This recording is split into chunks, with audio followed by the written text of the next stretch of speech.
이번 영상에서는 2025년 1월부터 5월까지 선고된 지역주택조합 관련한 대법원 판결을 정리해 보도록 하겠습니다. 판결들은 더 많았지만 좀 의미 있는 판결을 추려보니까 한 10건 정도 되었습니다. 파기환송이 6건, 상고기각이 4건이 되었습니다. 간단히 내용을 보면 조합원 자격 요건과 관련해서 조합가입 계약을 했을 경우에 이것이 유효인지 무효인지, 그리고 안심보장 확약서, 흔히 환불보장 확정 이런 증서가 있는데, 이런 증서를 발급했을 때 효력, 또 조합에서 지정한 계좌가 아니라 다른 계좌로 입금했을 경우, 또 업무대행비 관련, 그리고 조합원 분담금 소송과 파산 절차 관련된 부분에 대해서 판결이 있었습니다. 조합원 자격 요건과 관련된 판결이 있었는데, 지역주택조합 조합원 자격에 관한 주택법령 규정은 단순한 단속 규정으로 효력 규정이 아니다. 당사자가 이를 위반하고 약정했다고 해서 당연히 무효가 되는 것은 아니다 라고 판시를 했습니다. 조합 설립인가 신청일을 기준으로 해서 입주 가능일까지 지역주택조합 조합원은 조합원 자격을 갖춰야 됩니다. 그런데 조합 설립인가 신청일 이후에 조합원으로 가입한 사람의 경우에 있어서는 당연히 조합원 자격을 갖추고 있었어야지 됐음에도 불구하고 조합원 자격을 갖추지 못한 사람이 조합원 가입 계약을 체결했을 경우에 해당 계약이 유효한지 무효인지에 대해서 살펴봤을 때, 대법원은 당연히 무효가 되는 것은 아니다 라고 했고, 이것은 주택법령상의 규정은, 조합원 자격 관련한 규정은 단순한 단수 규정이기 때문에 무효가 되는 것은 아니라고 했습니다.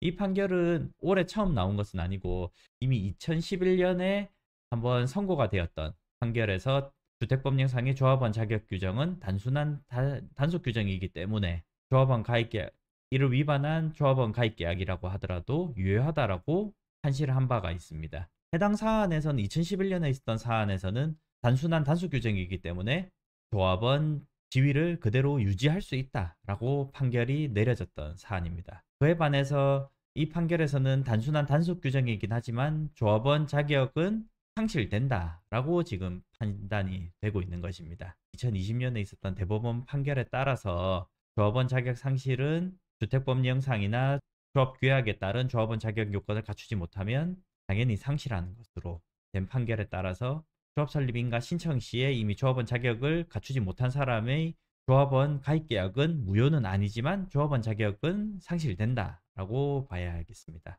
당연히 무효가 된다고 하면 조합원으로 가입했던 사람이 납부한 금액을 전액 반환을 해야 되지만, 조합원 자격 상실로 간다라고 하면 조합규약에 따라서 일정 금액을 공제하고 반환을 하게 되는 것입니다. 다만 이 경우에 있어서도 당사자가 통정하여 단속 규정을 위반하였을 경우에는 선량한 풍속 기타 사회질서 위반으로 무효다라고 판시를 하고 있는데, 실제로 이에 해당되는 판결을 찾을 수는 없었지만, 상황을 예상을 해본다 하면 당사자가 서로 조합원 자격이 되지 않는다는 것을 알고 있었음에도 불구하고 조합원 가입 계약을 체결했다는 사실이 입증이 된다고 하면 이는 무효다라고 지금 볼 수 있을 것 같습니다. 조합원으로서는 본인의 조합원 자격이 되는지 안 되는지를 스스로 판단할 수가 있지만, 조합 입장에서는 조합원으로 가입하려는 사람의 조합원 자격이 충족되는지 안 되는지에 대해서는 조합 설립 변경인가를 넣어서 조합원으로 등재를 하기 위해서 검토를 하는 과정에서 조합원 자격이 되는지를 판단할 수 있기 때문에,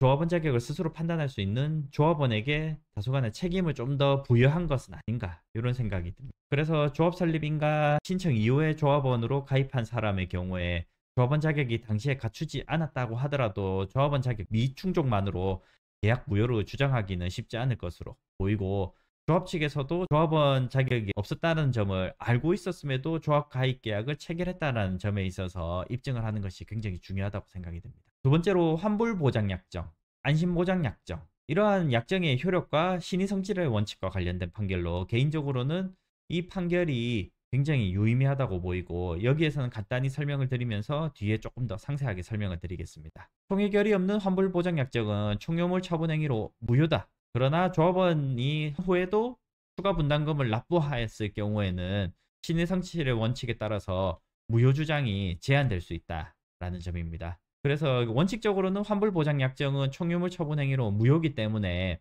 그와 일체화된 조합 가입 계약도 무효가 되고, 그래서 조합 가입 계약에 따라서 납부한 분담금도 전액 부당이득으로 반환이 되어야 된다는 것입니다. 다만 신의 성실 원칙에 따라서 무효가 되지 않는 경우들도 있다라는 점이고, 이 부분에서는 뒤에서 살펴보도록 하겠습니다. 이사다 288-045 판결에서는 단축급부와 부당이득 반환에 대해서 판단을 했습니다. 조합이 조합의 지시에 따라서 제3자인 업무대행사 계좌에 분담금을 입금한 경우 단축급부에 해당한다. 그래서 계약 무효 시 조합원은 계약 상대방인 조합에 대해서 부당이득 반환 청구가 가능하다는 것입니다. 기존의 판례에서는 조합이 지정한 계좌에 보통 조합가입 계약서에 기재되어 있는 신탁사 계좌에 납부를 안 했을 경우에는 조합원 분담금을 납부하지 않은 것으로 보는 경우들이 많았는데, 조합의 지시에 따라서 다른 계좌에 입금했을 경우, 계약서에 기재되지 않은 다른 계약 계좌로 입금하였을 경우에는 그 계좌도 분담금으로 납부한 것으로 본다라고 하는 것이 해당 판결의 주된 내용이겠습니다. 그래서 계약 무효 시에 제3자 계좌로 입금한 분담금에 대해서도 조합에 대해서 부당이득 반환 청구가 가능하다고 할 수 있습니다. 다만 부당이득 반환 청구가 가능하다는 부분은 애초에 그 가입 계약 자체에 의해서 부당이득 반환 청구가 조합에 대해서 가능하다는 전제 하에서 제3자 입금 계좌에 대해서 부당이득 반환 청구가 가능하다는 점에 유의하시면 되겠습니다. 그리고 업무 대행비 관련 손해배상 관련해서 보증서에 업무 대행비 반환이 명시되지 않았다라는 부분에 있어서 조합원 분담금으로 납부한 것은 반환을 해야 되지만 업무 대행비는 반환을 하지 않아도 된다라고 하급심에서 판단을 했는데, 해당 부분에 대해서 대법원은 보증서 효력에 대해서 무효인 경우 아니면 기망행위가 있어서 취소가 되었을 경우에 있어서는 보증서의 업무 대행비 반환이 명시되어 있지 않다고 하더라도 분담금만 반환한다고 되어 있다 하더라도 업무 대행비도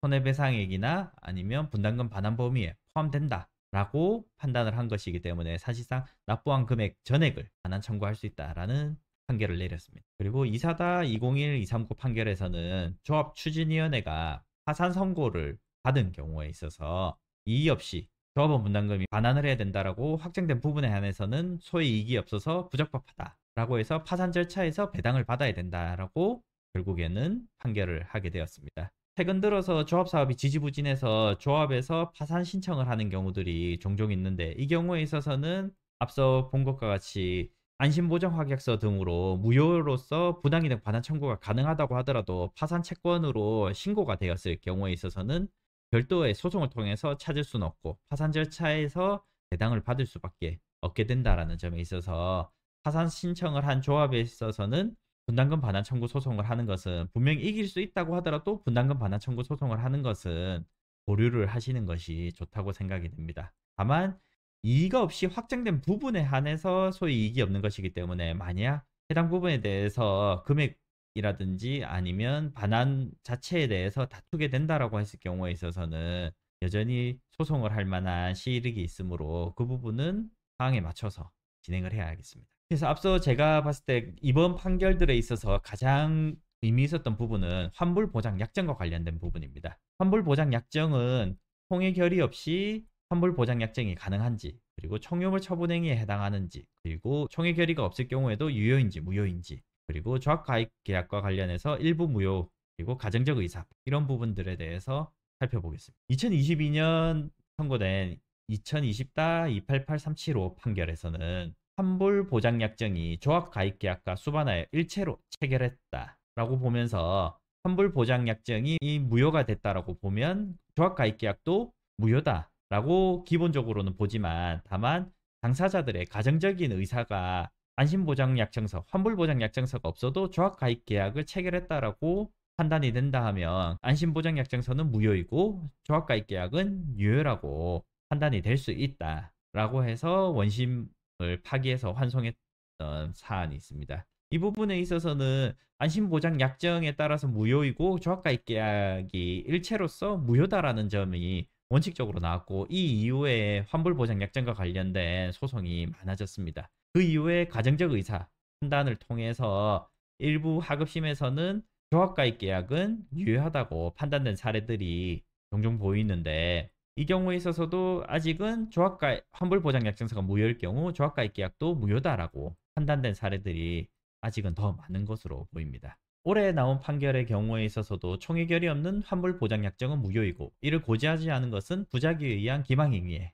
해당한다라고 해서 기존의 판례와 역시 마찬가지로 환불보장약정은 총유물 처분행위로서 무효이고 그에 따라서 일체로 된 조합가입 계약도 무효이고, 그러면 결국 전액에 대해서 반환 청구를 할 수 있다라는 것이고, 그에 나아가서 총액결이 없는 환불 보장약정이 무효임에도 불구하고 이에 대해서 명확하게 설명을 하지 않았다라고 하면 기망행위로서 계약이 취소 가능하다라는 것도 추가적으로 인정을 했습니다. 다만 또 얼마 되지 않은 2025년 5월 15일에 선고된 2사다 23969 판결에서는 신의성실의 원칙에 반하는 모순행위를 했을 경우에 있어서는 환불보장약정이 무효임에도 불구하고 조합원 분담금 반환을 청구할 수 없다라는 판결이 이루어졌습니다. 해당 사안에서는 조합 설립 인가 후에 환불 조건 불성취가 확정이 되었습니다. 조합 설립 인가가 이루어지지 않을 경우 분담금을 반환해 준다라고 했는데, 조합 설립 인가가 되었기 때문에 환불 조건 불성취가 확정이 되었습니다.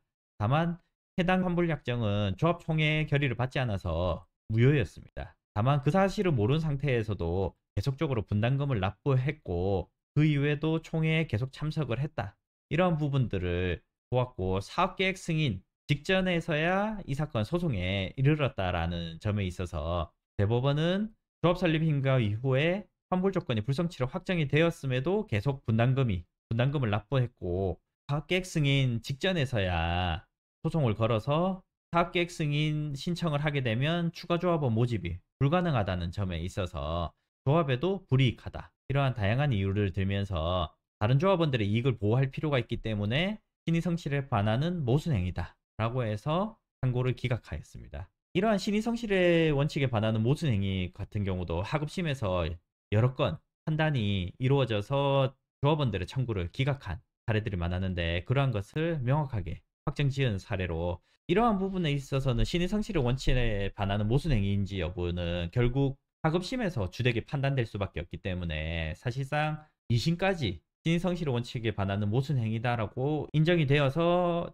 청구가 기각된다라고 했을 경우에 있어서는 대법원에서도 이걸 뒤집기 쉽지 않아 보이고, 결국에는 1, 2심에서 사실심에서 최대한 이 신의성실의 원칙에 반하는지 안 하는지에 대해서 명확하게 다투어 보아야 할 것이고, 제가 봤던 많은 하급심 판결들 같은 경우는 사업계획 승인 이후라든지 사업계획 승인 직전에 이루어졌던 소송들의 경우에 있어서는 신의성실에 반하는 모순행위다라고 해서 청구를 기각한 사례들이 많았기 때문에, 사업계획 승인 이전이라고 한다 하면 소송을 환불보장약정 무효를 이유로 해서 소송을 해볼 여지들이 많다고 보이지만, 그 이유라고 하면 사항을 좀 더 신중하게 살펴본 다음에 소송을 제기하시는 것이 좋다고 생각이 됩니다. 그래서 판결들을 정리해보면 일부 파기환송된 사례들과 상고 기각된 판결들이 있습니다. 상고 기각이 되었다 하더라도 꽤 의미 있는 판결들이 있었습니다. 조합원 자격과 관련된 단속 규정이다, 그리고 환불 보장 약정과 관련된